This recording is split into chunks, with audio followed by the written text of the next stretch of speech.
오늘로써 에베소서의 말씀을 마치는데요. 오늘 마치면서 우리 주님께서 우리에게 말씀하신 것이 있습니다. 설교의 제목처럼 우리는 전신갑주를 입어야 된다라고 말씀하고 있습니다. 전신갑주를 입어야 되는 이유가 뭘까요? 우리는 영적 전쟁을 치르고 있기 때문이다라고 많이들 알고 있습니다. 그래서 대부분 그리스도인들이 영적 전쟁이라고 이야기하면 어떻게 생각하고 있어요? 신비한 것으로 생각을 합니다. 악의 영의 세력을 대적하고 어떤 사람들은 심지어 땅밟기를 하면서 그 땅을 사로잡으려고 하는 사람들도 있습니다. 그리고 나의 그 땅밟기를 통하여서 악의 영을 결박할 수 있는 그런 것으로 생각하는 사람들도 있어요. 그러나 우리가 생각할 것은요, 영적 전쟁은 나의 힘과 나의 능력으로 싸우는 것이 아니다라는 사실입니다. 중요한 것은요, 우리가 살아가는 세상 가운데 영적 전쟁을 치를 때에 싸우는 방식이 무엇보다 중요하다라는 겁니다. 바로 하나님의 방식대로 우리는 영적 전쟁을 싸워야 한다라는 것이죠. 그렇게 영적 전쟁은요, 기도도 너무나 중요하지만 무엇보다 가장 중요한 것은 말씀과 더 관련이 있다는 것을 여러분들 기억하셔야 돼요.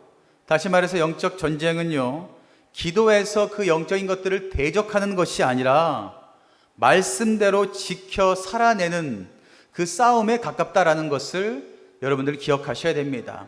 영적 전쟁은 내가 치열하게 말씀을 가지고 말씀대로 살아가면서 이겨내는 겁니다. 그것이 영적 전쟁이에요. 세상 가운데 나가서 내가 기도함으로 물리쳐서 이기는 것도 맞지만 그것보다 제일 중요한 것은 말씀을 붙잡고 말씀을 지키면서 이겨내는 것이 영적 전쟁이라는 것을 여러분들 기억하시기를 바랍니다. 그러면 우리가 영적 전쟁에서 승리할 수 있는 방법, 하나님의 방법을 우리가 알면 되겠죠. 사도 바울은 오늘 에베소 교회 성도들에게 마지막으로 권면한 것이 이겁니다. 너희가 살아가는 세상 가운데 분명 수많은 영적 전쟁을 치를 텐데 이 영적 전쟁에서 승리했으면 좋겠다. 승리하려면 네 생각과 내 뜻보다도 중요한 건 하나님의 방식대로 싸우는 것이 무엇보다 중요하다라고 말씀하고 있습니다. 우리 또한 마찬가지 아니겠습니까? 세상에서 영적 전쟁에서 승리하기 위해서 적을 알면 백전백승이라고 이야기하잖아요. 우리가 적이 어떤 사람인지 알고 적을 물리칠 수 있는 방법을 알게 된다면 우리는 절대로 넘어지지 않습니다. 절대로 실패하지 않고 우리는 승리할 수 있다는 것을 믿으시기를 바랍니다. 그렇다면 성경에서 말하는 영적 전쟁은 어떤 특징을 가지고 있냐면 10절, 11절, 12절에 나와 있어요. 10절부터 자세히 보면 끝으로 너희가 주 안에서와 그 힘의 능력으로 강건하여지고 11절에 마귀의 관계를 능히 대적하기 위하여 하나님의 전신갑주를 입으다라고 말씀하고 있습니다. 그리고 12절에 우리의 씨름은 혈과 육을 상대하는 것이 아니요 통치자들과 권세들과 이 어둠의 세상 주관자들과 하늘에 있는 악의 영들을 상대함이다라고 말하고 있습니다. 사람에 대해서 싸우는 것이 아니다라고 분명하게 말하고 있습니다. 악한 영에 대해서 싸우는 것이고요, 주 안에서 그 힘의 능력으로 싸우는 것입니다. 우리는 착각해요. 다른 사람하고 싸우는 것인 줄 알고, 이단들하고 싸우는 것인 줄 알고, 그리고 타종교와 싸우는 것인 줄 알고, 기독교인인데 심지어 절에 가서 막 이상한 거 타는 사람들도 종종 뉴스에 보면 나오잖아요. 영적 전쟁은요, 사람과 싸우는 것이 아니라 악에 대한 싸움이다라는 것입니다.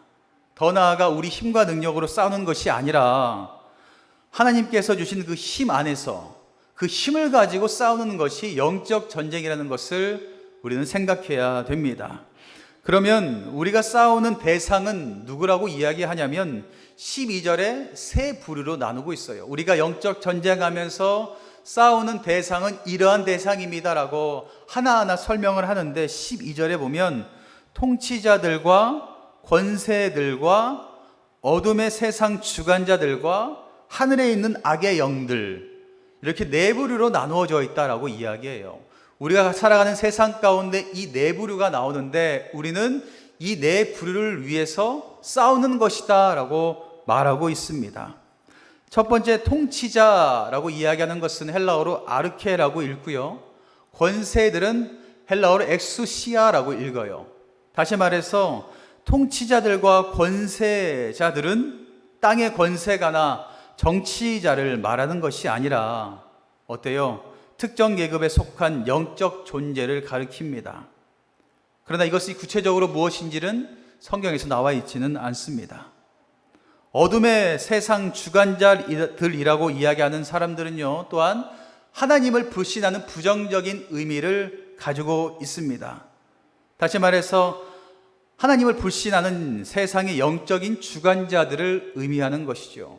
하나님을 믿지 않는 사람들, 하나님의 이름을 망령되이 여기는 사람들, 그 사람들을 이야기합니다. 그리고 세계 주관자들이라고 하는 것은요, 고대 세계 점성술사에 의하면 이것을 헬라어로 코스모크라토르라고 읽어요.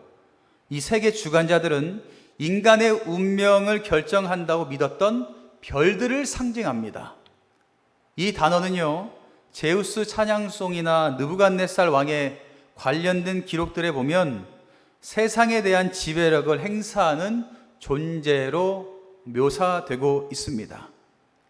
다시 말해서 세상의 모든 영향력을 가지고 있는 사람들, 우상시 섬기는 사람들, 우상시 세워졌던 사람들을 일컫는 말입니다. 그리고 하늘에 있는 악의 영들은요, 영적인 세계에서 하나님을 대항하는 사단의 편에 속한 천사들을 총칭하는 표현입니다.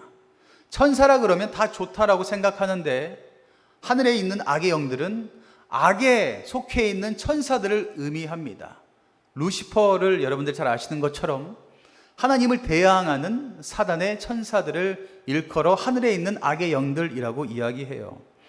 이렇게 표현들이 나와 있음을 여러분들 기억하시고, 내가 세상에서 이러한 존재들과 싸우고 있었구나, 이러한 존재들과 영적인 전쟁을 하고 있었구나라는 것을 좀 아셨으면 좋겠습니다. 그러면 이렇게 세상의 권력들, 세상의 우상시 섬겼던 것들, 심지어 하나님을 멸시하고 하나님을 대항했던 천사들, 이런 사람들과 싸우려면 어떻게 해야 될까요? 내 힘으로 천사를 어떻게 이겨요? 내 생각으로 어떻게 그 악의 세력들을 이길 수 있겠습니까? 내 힘이 이렇게 연약한데. 그러려면 하나님께서 주신 방법이 있겠죠. 이 영적인 전쟁에서 이길 수 있는 방법, 하나님께서 오늘 말씀하시는 것처럼 전신갑주를 입어야 된다라고 말씀하고 있습니다. 13절에 말씀하시죠. 그러므로 하나님의 전신갑주를 취하라. 이는 악한 날에 너희가 능히 대적하고, 우리가 살아가는 세상, 악한 이 세상 가운데 대적할 수 있고 모든 일을 행한 후에 서기 위함이다 라고 말하고 있어요. 악한 세상에서 대적하고 이 모든 것들을 다 물리친 다음에 서기 위함이다 라고 말하고 있어요. 어디에 서서요? 하나님 앞에 서기 위함입니다. 우리가 영적 전쟁에서 승리하는 이유는요, 이 모든 악한 세력들을 다 물리치고 하나님 앞에 떳떳하게 서기 위해서 꼭 필요하다라는 겁니다. 이 영적 전쟁에서 이기지 못하면 주님 앞에 설 수가 없습니다. 우리가 사는 세상 가운데 이 영적 전쟁에서 여러분들 반드시 승리하시기를 간절히 축복합니다. 그럼 하나님의 전신갑주, 여러분들 어릴 때부터 너무나 많이 들었죠. 하나씩 살펴보면 이래요. 14절에 그런즉 서서 진리로 너희 허리띠를 띠고 의의 호심경을 붙이고 라는 말씀이 나오고 있습니다. 첫 번째로 진리로 허리띠를 띠라 라고 말하고 있어요. 여러분들 허리가 우리 신체에서 어느 부분에 속해 있어요? 중심에 속해 있잖아요. 우리의 힘을 상징하는 게 어디입니까? 허리 아니겠습니까? 허리가 약하면 어때요? 아무 힘도 쓸 수 없습니다. 모든 힘의 중심은 사람들이 코어의 힘이 세야 된다라고 말하는 것처럼 허리에서부터 시작되거든요. 우리 육체의 모든 중심이 허리에서 시작되니 그 허리에 무엇을 두르라라고 말씀하고 있어요? 진리의 말씀을 두르라라고 말씀하고 있습니다. 진리가 약해지면요, 사단은 반드시 그 진리를 사용해서 우리를 미혹합니다. 그러니 여러분들 흔들리지 않기 위해서 여러분들의 중심이 되는 허리에 말씀의 진리를 두르시기를 간절히 바랍니다. 그래서 여러분들이 꼭 붙잡아야 될 것은요, 말씀이에요. 말씀, 헛된 말씀이 아니라 하나님께서 우리에게 말씀하신 성경, 구약 성경과 신약 성경 39, 27, 66권을 꼭 붙잡고 어디에 띄워야 된다고요? 허리에. 허리띠를 차시라는 게 아니라 마음 중심 가운데 새기시라는 거예요. 절대로 흔들리지 않는 그 중심 가운데 진리의 말씀을 여러분들 새기시기를 간절히 바랍니다. 그리고 두 번째, 의의 호심경을 붙여라 라고 말하고 있어요. 왜 가슴을 막는 호심경을 의의 호심경이라고 했을까요? 그것은요, 마귀가요, 우리를 참소하는 자이기 때문입니다. 마귀가 오늘도 우리를 유혹하고 있고요, 우리의 잘못과 범죄를 다 일러바치는 존재가 마귀예요. 그래서 어때요? 야, 네가 죄 지은 게 얼마나 많은 줄 알아? 네가 얼마나 죄인인 줄 알아? 이렇게 찔리게 하는 게 마귀거든요. 그럴 때 우리의 마음은 어때요? 그 죄로 인하여서 마음이 약해져요. 맞아, 나 같은 게 내가 이렇게 죄가 많은데 약해지도록 만드는 게 마귀입니다. 그래서 마음을 지켜야 된다라고 사람들이 막 이야기하잖아요. 그래서 이 가슴에 의의 호심경을 붙여야 된다라는 것입니다. 의란 뭘까요? 하나님과의 올바른 관계를 말하는 거예요. 가슴 가운데 호심경을 붙이는데 하나님과의 올바른 관계를 가슴 가운데 갖고 있어야 된다라는 겁니다. 하나님과의 바른 관계란 또한 무엇일까요? 내가 아무리 죄인이라고 할지라도 아들 예수 그리스도의 피가 내 모든 죄를 정결케 하셨기에 성립될 수 있는 것입니다. 하나님과 올바른 관계, 하나님의 의는요, 내가 한 것이 아니라 하나님이 이미 다 하여 주셨습니다. 예수 그리스도를 보내주시고 십자가를 지시면서 이미 그렇게 하여 주셨어요. 그럼 우리가 올바른 관계를 맺기 위해서 필요한 게 뭘까요? 믿으시면 돼요. 하나님의 사랑을 믿고 예수 그리스도의 십자가의 그 은혜를 믿기만 하면 됩니다. 그러면 하나님과 우리 사이의 관계가 의롭게 되고 그 의로움이 우리 가슴 가운데 자리 잡게 되면 아무리 마귀가 속삭여도 흔들리지 않아요. 아무리 마귀가 네가 죄인이야, 네가 죄인의 삶을 살았으라고 이야기해도 흔들리지 않아요. 왜요? 이미 예수님께서 십자가로 우리의 죄를 씻어주셨기 때문에, 내가 그것을 믿기 때문에 흔들리지 않습니다. 대부분 사람들이 흔들리는 이유는 이것이 약해졌기 때문이에요. 예수 그리스도께서 나의 죄를 지셨다라는 것을 믿기는 하지만 확실히 믿지를 못해요. 그리고 잊어버릴 때가 너무나 많습니다. 그러니 조금만 마귀가 속삭이면 넘어져요.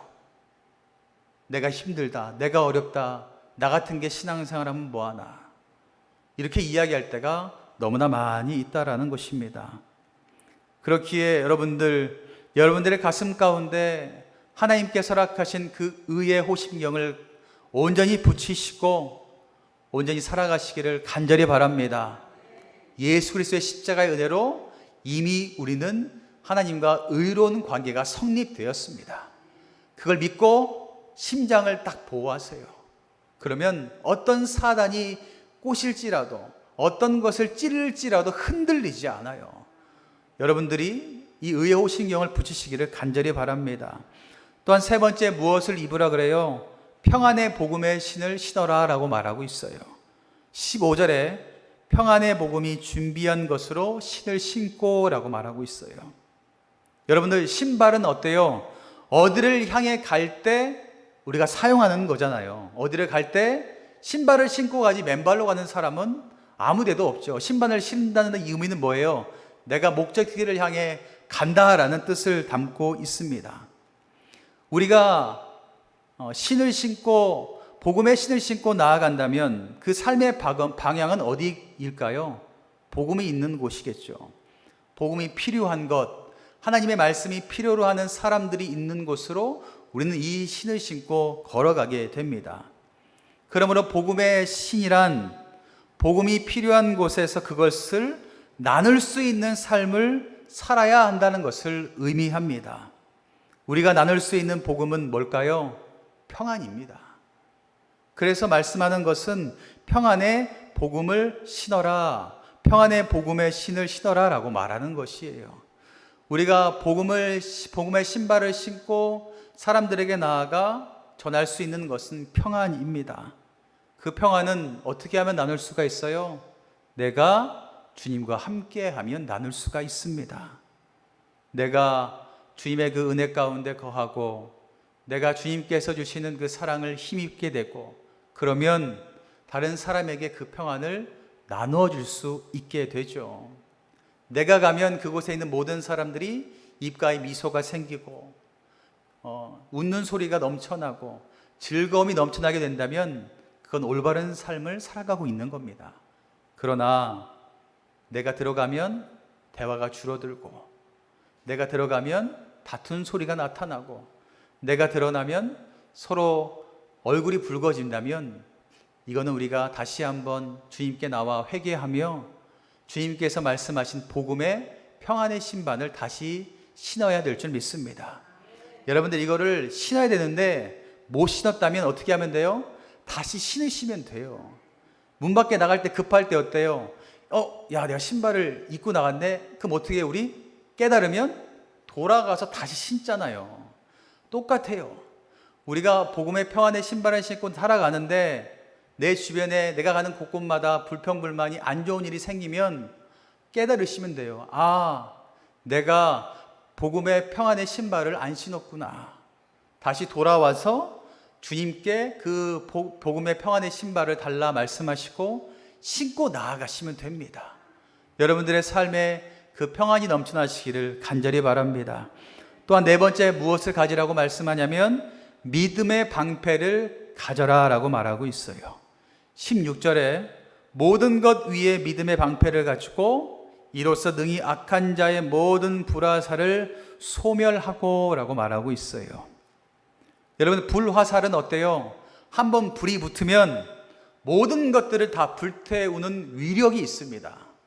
화살은요 그냥 한번 찔리면 피나고 마는데 불화살은 그게 붙으면 불로 인하여서 모든 것들이 다 태워 없어지거든요. 악한 자들이 쏘는 불화살은요 나의 힘과 능력으로 막는다고 해서 막아질 수가 없습니다. 왜요? 다 불에 타서 없어지기 때문이죠.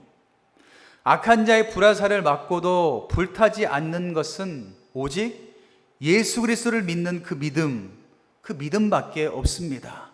그 믿음으로 된 방패만 우리를 온전히 보호할 수가 있다라는 것입니다. 어려운 상황과 시험 속에서도 여러분들 그 믿음의 방패로 인하여서 여러분들의 영혼육을 보호하시기를 간절히 바랍니다. 사단은요 오늘도 우리를 계속해서 유혹합니다. 그리고 여러 가지 불화살을 계속해서 쏘아내고 있어요. 우리의 힘으로 만든 방패로 막아봤자 그 방패는 다 태워져 없어질 수밖에 없습니다. 그 사단이 쏘는 불화살을 이길 수 있는 것은 믿음의 방패, 예수 그리스도를 내 구주로 믿는 그 믿음을 가진 그 방패만이, 예수님께서 나를 지켜주시고 하나님께서 나를 지켜주신다는 그 믿음을 갖고 있는 방패만이 모든 악의 불화살들을 막고 이겨낼 수 있다는 것을 여러분들 기억하시고 온전히 그 믿음의 방패를 소유하시기를 간절히 바랍니다. 또한 다섯 번째 말하고 있어요. 구원의 투구와 말씀의 검을 지니라 라고 말씀하고 있습니다. 17절에 구원의 투구와 성령의 검, 곧 하나님의 말씀을 가져라 라고 말씀하고 있습니다. 여러분들 방어했으면 이제 뭐 해야 되겠어요? 공격하셔야죠. 방어만 한다고 전쟁에서 이길 수는 없거든요. 방어를 마쳤으면 이제는 공격을 해야 됩니다. 이 영적 전쟁에서 공격할 수 있는 무기는 하나님의 말씀밖에 없어요. 말씀의 검을 사용하는 방법은 여러분 어떻게 하냐면 마치 칼을 쓰는 것과 똑같이 하시면 돼요. 여러분들 주방에서 칼을 사용하기 위해서 여러분 어떻게 하세요? 그 칼 가는 돌에다가 날카롭게 막 갈잖아요. 그래서 칼날을 예리하게 만들어야 우리가 쓸 때 편한 것처럼 영적 전쟁에서 말씀의 검 예리하게 쓰시기 원하신다면 여러분 그 말씀을 평소에 날카롭게 하셔야 됩니다. 복음의 칼도요, 평소에 열심히 읽고 배우고 익힘으로 말미암아 날카롭게 만드셔야 돼요. 그리고 결정적인 그 순간 그 말씀으로 마귀를 대적하여 물리칠 수가 있는 것입니다. 저도 옛날에 보면 이단들을 만나면 예전에 이런 생각이 있었어요. 야, 이거 어떻게 할까? 어떻게 이 사람들을 이길 수 있을까? 겁나는 마음이 있었거든요. 근데 요즘은 언제 만날까? 요즘 만났으면 좋겠는데 요즘 이러거든요. 이게 왜 그러냐면 제가 이제 교육전사 이렇게 어릴 때는 말씀의 깊이가 그 무엇보다 좀 약하긴 하겠죠. 그런데 이단들은 얼마나 말씀을 교묘하게 잘 활용하는지 제가 말빨로 이 사람들을 이길 자신이 없는 거예요. 그래서 그때부터 고민했죠. 그래, 내가 이 말씀을 한번 갈아봐야겠다. 내가 이 말씀을 한번 갈아서 결정적인 순간에 한번 휘둘러야겠다. 그래서 정말 그때부터 열심히 연구하고 읽고 배우고 익혔거든요. 그래서 지금은 누가 앞에 갖다 놔도 아이고 이단들이 이야기하는 것은 제가 다 웬만하면 이길 수 있거든요. 오늘 주일 11시 예배도 들어보시면 너무나 쉬운 말씀이에요. 그런데 믿는 사람들이 이 이단의 꼬임에 넘어가고 이길 수 없는 게 알지를 못해서이거든요. 여러분들이 세상 가운데 이길 수 있는 것은요, 하나님의 말씀밖에 없습니다. 그 말씀을 여러분들 잘 준비하시기를 바랍니다. 아, 이 말씀은 이 말씀이지, 이 말씀은 이렇게 살아가라고 우리에게 지혜를 주시는 것이지라고 늘 여러분들이 준비하신다면 때가 되었을 때에 그 말씀의 검을 여러분들께서 귀하게 사용하게 될 줄 믿습니다. 이렇게 이 모든 외적인 것들이 다 준비되면 이 모든 전신갑주를 다 입고 이제 전쟁의 준비가 끝났다면 마지막 필요한 것이 있어요. 18절 말씀인데요, 우리 함께 읽겠습니다. 모든 기도와 간구를 하되 항상 성령 안에서 기도하고 이를 위하여 깨어 구하기를 항상 힘쓰며 여러 성도를 위하여 구하라 라고 말합니다. 모든 외적인 준비가 다 마쳤으면 우리는 이제 세상 가운데 나아가게 되죠. 그럴 때 우리의 마음 자세 필요한 것은 기도와 간구가 필요하다라고 이야기해요. 왜요? 내 힘으로는 이길 수 없으니, 내 마음 가운데 함께 하실 하나님의 능력이 필요하니 우리는 주님께 기도하고 간구하며 나아가야 될 줄 믿습니다. 그리고 성령 안에서 늘 항상 깨어 있으며 성령의 충만함을 늘 구하시기를 간절히 바랍니다. 그리고 여러 성도를 위해서 구하셔야 됩니다. 여러분, 여러 성도는 공동체를 말하는 거거든요. 영적 전쟁은요, 절대로 혼자 이길 수 없습니다. 전쟁이지 않습니까? 전쟁인데 어떻게 혼자 이길 수 있겠어요? 내 옆 사람과 내 구역원들과 내 교회 사람들과 내 믿음의 사람들과 함께 영적 전쟁에서 승리할 수가 있는 겁니다. 그러니 여러분들 영적 전쟁 나갈 때 기도하고 간구하고 성령 충만함 구하고 내 옆에 있는 성도를 위해서 기도하시기를 바랍니다. 함께 손잡고 전신갑주 입고 영적 전쟁에서 승리할 수 있는 동역자가 계속해서 나타나게 해달라고 우리는 기도해야 될 줄 믿습니다. 사랑하는 성도 여러분, 영적 전쟁은요, 주님 오실 때까지 끝나지 않습니다. 늘 우리 삶 가운데 존재합니다. 이 문을 열고 나가는 그 순간부터 시작될 수도 있어요. 그렇다면 이왕 전쟁하는 거 어떻게 하면 좋겠어요? 이기셔야죠. 저는요, 이왕 전쟁하면 승리하는 게 좋다라고 생각하거든요. 영적 전쟁을 그저 예수님의 이름으로 대적하는 주문 정도로 생각하지 마시기 바랍니다. 그저 나사렛 예수 그리스도 이름으로 명하노니 이것도 좋지만 이렇게 한다고 모든 것들이 승리하고 해결되는 것이 아닙니다. 여러분들이 아까 제가 말씀드린 것처럼 하나님의 전신갑주를 하나하나 다 입고 기도와 간구함으로 나아갈 때에 이 전쟁에서 승리할 수 있게 되는 것이라는 겁니다. 자신의 삶의 영역에서 승리를 위해서 우리는 철저하게 준비하시고 철저하게 싸워서 승리하시는 저와 여러분들 되시기를 간절히 바랍니다. 한 주간도 승리하세요. 한 주간도 지지 마시고 마귀에게 져서 넘어지지 마시고 이겨내시기를 바랍니다.